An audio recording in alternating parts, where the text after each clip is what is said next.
Man buys charity handbag, realizes they made a huge mistake. He entered the door of a luxurious store holding his head high. He was ready to get the answer to the question that hadn't let him sleep for weeks. The employees watched as he walked in. Examining him, they couldn't get what he was doing there. Would they give him the answer he wanted to get?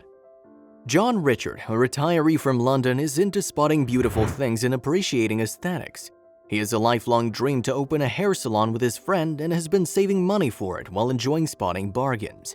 It's no surprise the man decided to try himself in antique hunting, but little did he know what was waiting for him around the corner.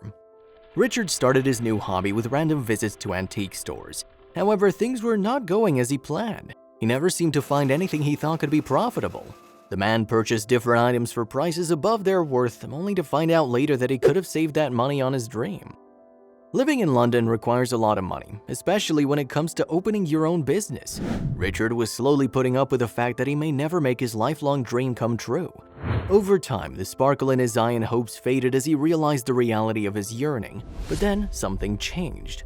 It was a typical cloudy and cool day in London when Richard decided to come by a charity store to look for a new shirt. He walked through the women's clothes section, jeans and sweaters, to the back of the store to buy what he wanted. But before reaching the destination, he noticed something that attracted his attention. He came closer to an out-of-place object and started examining it. The man bent it down, scooped it up, and studied it carefully. To be honest, he hadn't seen anything like this before. The Phillips Tracy logo looked so real. Then he put it in its place and went towards the shirt section. But when he saw another customer looking at the bag, he felt an uneasy feeling creeping up his spine. Their eyes met. Richard gave the customer a brief smile and realized he needed this bag badly. Luckily, the shopper didn't like the bag and put it back on the shelf. Richard raced over, took it, and made his way to the checkout. $25, said the cashier. At first, the man wasn't ready to look at the bag. He was afraid and unwilling to get disappointed another time. But in 2 months, enough was enough, and he decided to search online for some information about his recent purchase. Yet he found no answer to the bag's legitimacy, so the man made his way to the Phillips Tracy store. Richard entered the high-end store holding the bag in his hands. He was finally ready to get the answer he was afraid to hear for 2 months. The man watched as the employees eyed him up and down. It was no surprise they were wondering what he was doing there. He noticed their eyes locked in on his handbag, carefully examining it. Then they asked him how they could help him, and Richard showed them the bag. He told them where he bought it and asked to check whether it was original. The staff took the bag to the back room to evaluate it further. In a while, they returned with a manager and started asking him questions. Where did he find this? Why did he decide to buy it? Richard told them everything again and asked them what they thought. Is it fake or real? He needed to know the truth. For a second, the man thought of his hair salon. He imagined the employee saying, "Yes, it's real. Go build the hair salon you've always dreamed of."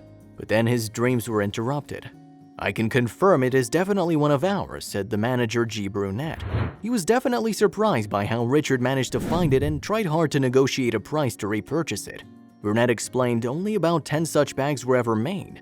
"I imagine it could reach £350,000. It's a piece of art, not a bag." But Richard didn't hear him over his state of shock. Was it some kind of joke?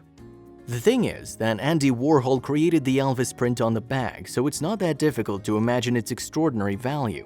However, many valuers still doubted the bag was worth such big money. If it is, it would be the most expensive bag ever sold. But there were the next questions that popped into Richard's mind. Would it sell for that amount? Would anyone place an offer? In fact, there are already 2 private collectors in China who've placed their bids on it. One of them offered Richard a massive $250,000, while the other $350,000. However, the charity shop quickly reacted when the news started to spread. They demonstrated their disappointment that Oxfam won't reap benefits from the sale and the families in need could really use that money. Their accusatory claims seemed to be working. Some people advised Richard to hold on to the bag to boost its value. Nevertheless, the man can't forget about his lifelong dream to open a hair salon. What would he do? In fact, he is really a lucky guy. Who in the world could imagine such a valuable thing would be lying on the shelf of such an unassuming place?